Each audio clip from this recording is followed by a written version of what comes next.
Hi, thanks for coming back. I'm C from It's Bossy, and today I have the pleasure of speaking with the lovely Nina Storm. Nina, how are you today? I'm doing so well. Thank you so much for inviting me to come on. Oh, you're so welcome. I'm so excited to speak with you today. And for those of you that don't know, Fast 15 is it's a fast entrepreneurial chat. I ask you 15 questions. The last five are rapid fire. And let's get started. So, Okay. Nina, what was your key driving force to become an entrepreneur? I didn't see enough of us in any industry, whether it was fashion, whether it was finance, technology. And so I needed to stretch myself in order to show representation here in the United States. And so there's been a big turnaround since George Floyd and the social unrest. And so I think that it's very important to not only represent for yourself, but to show people that you are here and that they can do it as well, especially women of color. That's awesome. And tell everyone what is your specialty? What type of industry are you in? What is your entrepreneurial business? So I have two things that I'm very passionate about. One is human resources. And so I do have a consulting company. Besides being a W-2 employee, I'm also a K1, which is a partner to my own business. And my other passion is fashion. And so I opened my Poshmark closet in 2014 and have since moved on to other uh, channels. So Instagram is one of them. Galaxy is another one. Okay. And people, I have seen her shows. She is the designer diva. Tell the people a couple of the labels that you specialize in. My favorite label is YSL. I also love Chanel, Givenchy. I love some of the vintage Prada pieces. Lady Dior. Mm. Um, and some not so well known vintage pieces. I'm very much into vintage pieces for myself. I love mixing them with new pieces, especially if they're really good quality. Okay. All right. So what made you where did the fashion start come from? What got you into fashion? I just grew up around fashion. I mean, my grandmother, the way, the reason that I was born here in the US is because of my father's mother. She was an entrepreneur and she used her skills in sewing to get to New York on a green card and work for a lot of top designers in Manhattan on 7th Avenue, the fashion capital. And so her job was working for Oscar de la Renta. She knew Oscar. She was a pattern maker for him. And so she, worked in the corporate office. She had a lot of people come in, immigrants, and had them come in and work for her. So she always paid it forward. That's My awesome. mom was a jewelry merchant. And so she has traveled all around the world. She's been, I remember she told me a story about in Italy, all of these families have a specialty, and you would go to the market and you would find shoes that were made very well with the family's name as the company name. And so I learned from both grandmas that, sometimes things are expensive, but it's for a reason. It's made well. The material is very important, the fabric, and just to know that there are artisans behind everything that put their blood, sweat, and tears in making this item. Wow. What a history. That's fascinating. That is fabulous. Okay, so your next question. Let's see here. Now you said that you're on multiple platforms. What what pushed you? What got you to the point of becoming an online seller? I just had too many things. That's really what it is. Like I was overflowing. A lot of my girlfriends would be like, are you trying to open up a store? Are you like hoarding these things because they're inventory? And I was like, no, this is literally my stuff. I'm not buying things to resell. And so I was running out of room because we redid our house and I took a lot of the basement and created a walk-in closet for myself. And I still didn't have any room. And so then when COVID hit and my husband and I realized we have this huge backyard that the boys don't use anymore. They hardly played in the backyard anyway. So my husband and I were like, we're gonna redo the backyard. We're gonna pave it, get rid of this grass. And that's when I was like, okay, I need to create an office space in the back because every time I had a meeting in the living room, my mother was thirsty and she would go in the kitchen and turn on the ice machine in the refrigerator. And I would turn around and look at her and she's looking at me and I'm looking at her and she's looking at me. So I finally had to put the meeting on pause and be like, Mom, on mute. I'd be like, Mom, the ice machine, I'm in a meeting. She's like, oh, you're in a meeting? And I'm like, oh my God, I need my own space. And so that's how I ended up with the she shed. I always wanted a she shed, but I always wanted it and said, okay, it'll be a dream. I don't really need to get one. And then when COVID hit, I was like, this is the perfect time to just buy one. And this is so funny because I thought that the she shed had been there for a while. I didn't realize you just put it on, like you say, COVID. Yeah, I got it built in 2020. Okay, and friends, I'll have Nina's links below. You have to go to her Instagram and see her she shed that I refer to as the Chanel closet or the Chanel shed. So that is so funny. I did not realize that. I don't know why I thought that was, when I first met you, I thought I was seeing the she shed, but no, clearly I wasn't. That was my walk-in closet. Yeah. Used to have, I would watch your shows in that. Okay. Mm-hmm. Okay. Because it's every bit as fabulous. So, All right. So now here is this question is so you. If you had a magic stick, what are two things that you would change in this world? If I had a magic stick? Or a magic wand. Okay. Oof. The first thing I would change in this world is how human beings are treated. There needs to be some sort of education in history on how we were created and where we came from. And so everyone knows that, and all of us, no matter what your ethnicity or nationality is today, but all of us came from the continent of Africa. And so that would definitely be my first wish, to make sure that everyone is educated and knows. Mm-hmm. And my second wish would be for my two sons to live long, healthy, prosperous lives and to, be happy, but when they're not happy, to learn from whatever it is that made them not happy,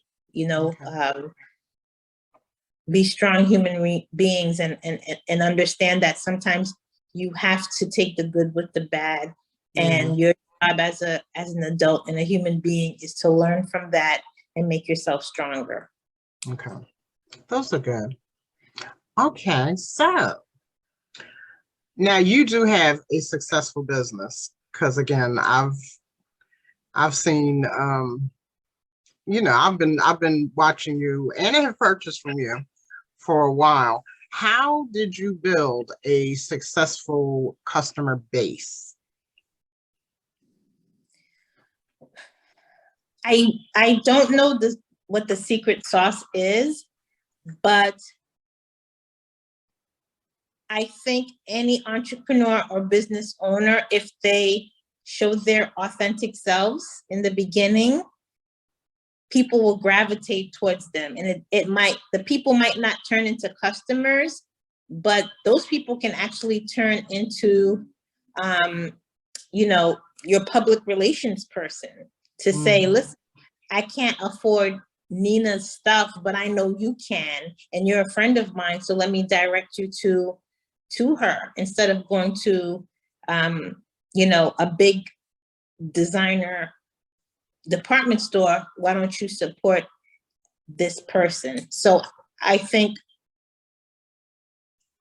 just being your authentic self. I've tried to be authentic from the beginning because that's how my mom raised me to be authentic.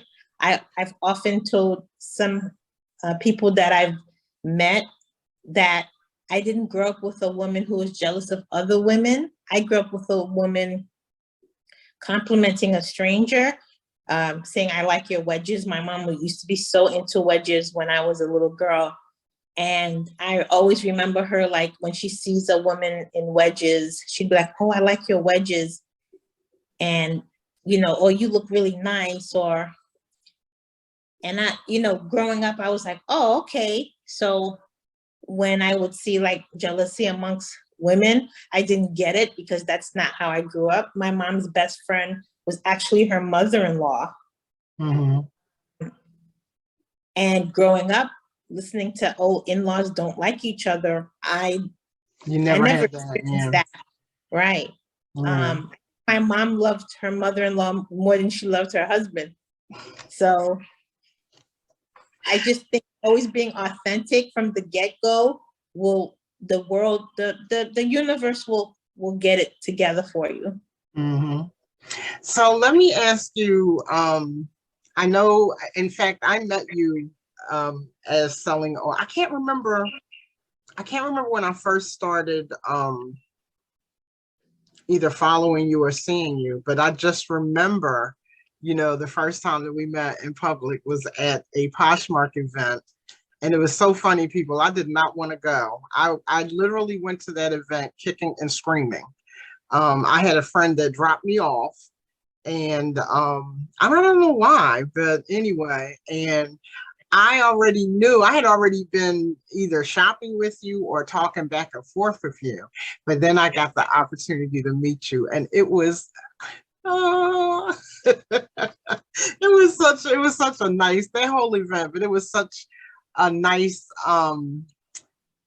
it was just such a great opportunity to put the face with the person, and she's every bit as sweet as she is online. But anyway, my question was, knowing how you are face to face, you've been selling on platforms. What made you, or what helped you get to make the jump to go, like, for example, your lives? You're on a couple of different platforms doing the lives, but I think the first time I really caught one of your recent lives was with, is it Christian? Crystals. Okay. Talk about that, because that's fabulous.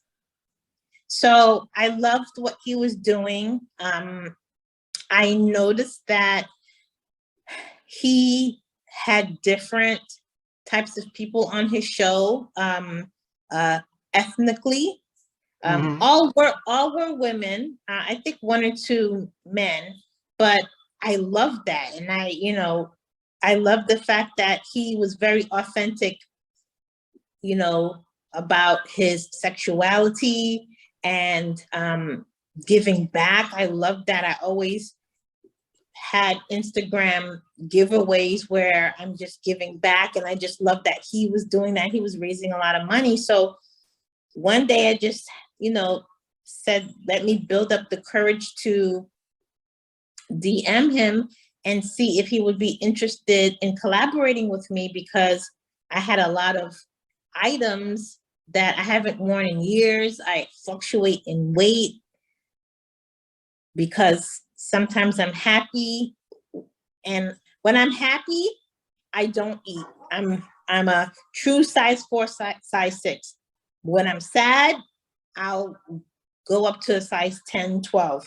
And so I had clothes from like size 2 to size 12. And so I didn't want to sell it on Poshmark because it either was taking too long to sell, people didn't want to pay the prices that I did the research on, and I knew that these were the prices.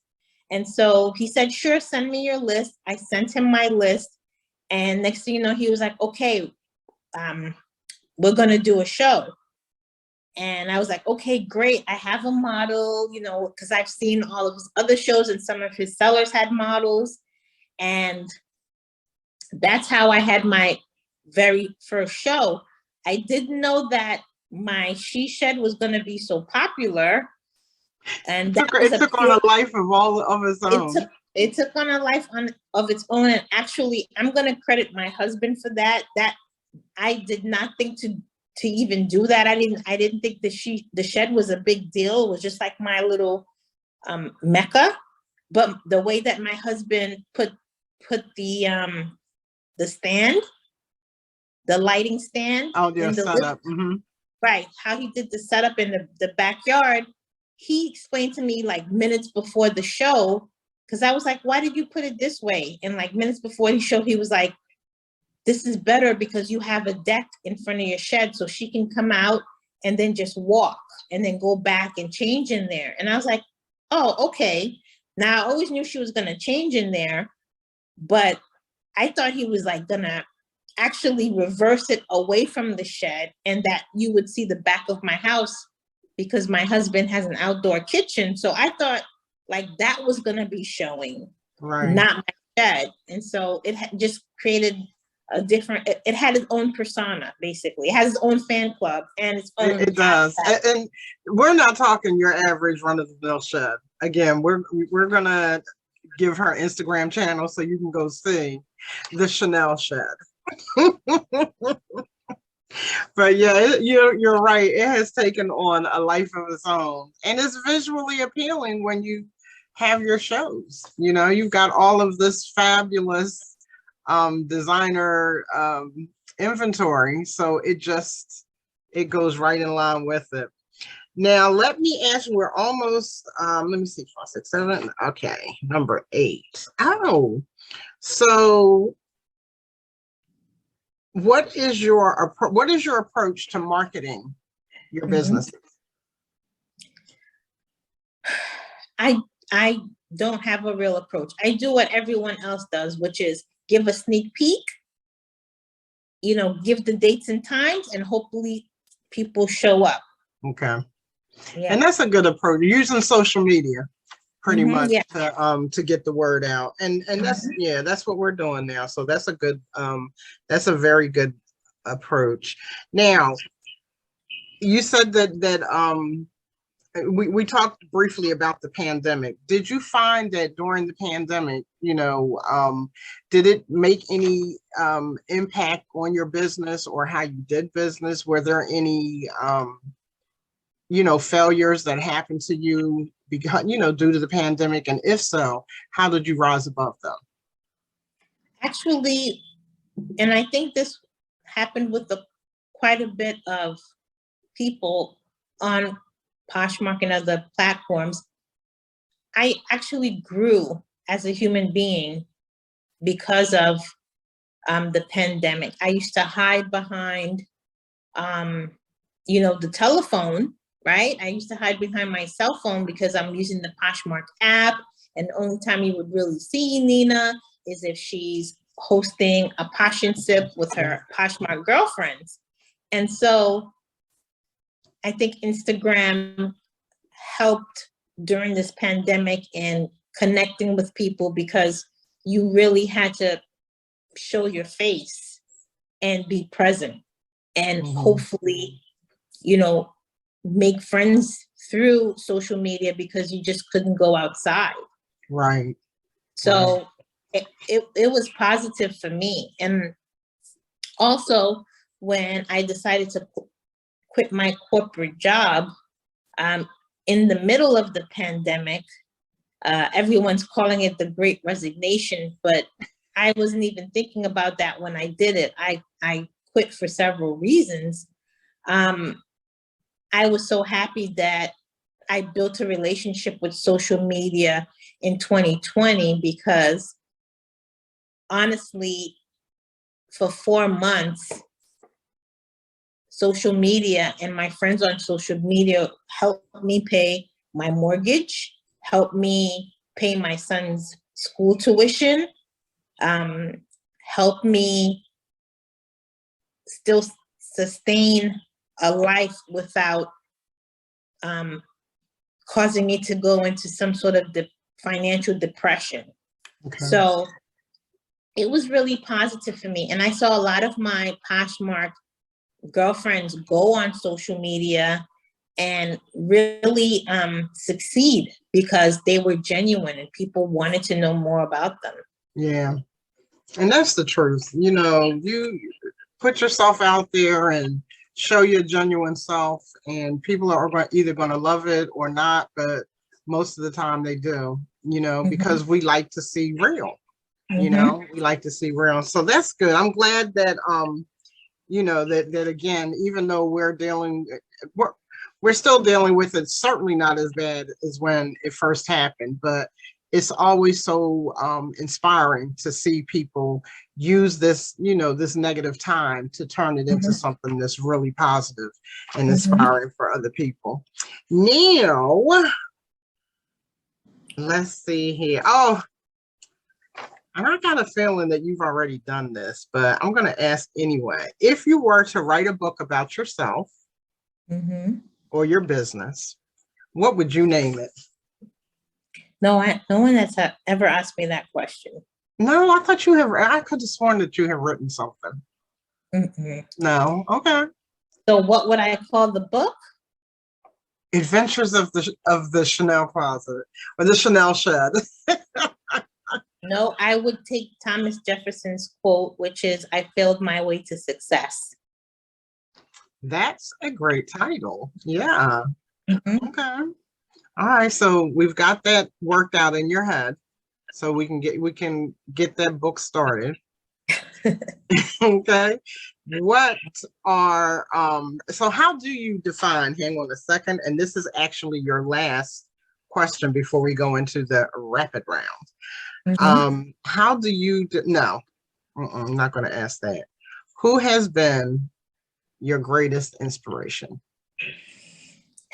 Who has been my greatest inspiration?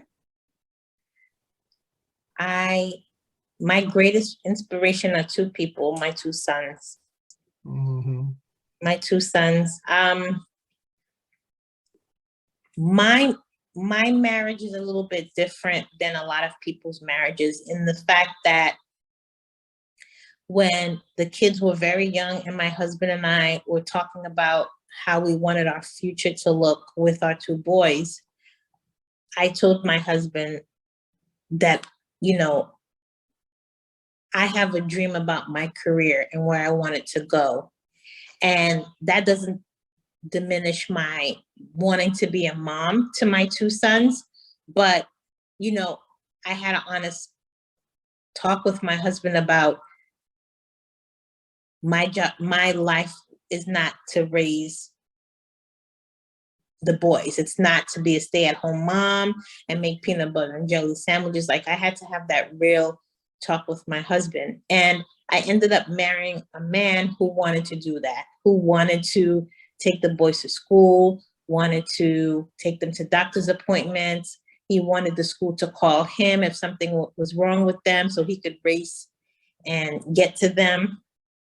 And so because that's what he yearned for and wanted, and what I yearned for and wanted was to have a successful career, break that glass ceiling, you know, show other women who were raised similar to me that if I can make it, you can make it.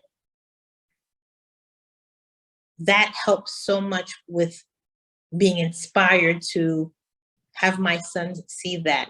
So my sons grew up knowing that mommy is the breadwinner and mommy works, and daddy's here for us anytime we need him. Mm-hmm. And so every morning when I would get up, I would have coffee already made for me. My husband would already make the coffee. If I needed my clothes to be ironed, he would iron it for me while I'm in the shower. And he's giving the boys breakfast. He's getting them ready for school. And so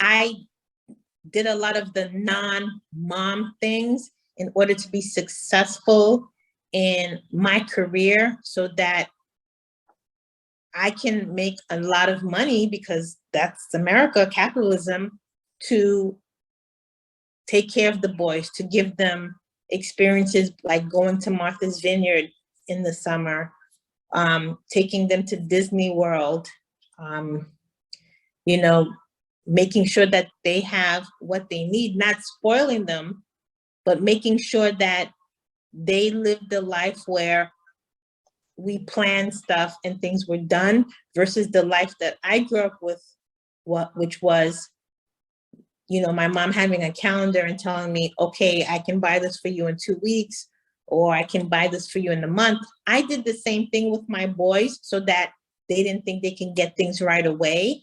Right. The only difference was I already had the money. We already had the money, but I wanted to teach them about patience, and you have to work for it and wait for it. When my mother said it to me, it was because she didn't have the money. It was necessity. Yeah. Right.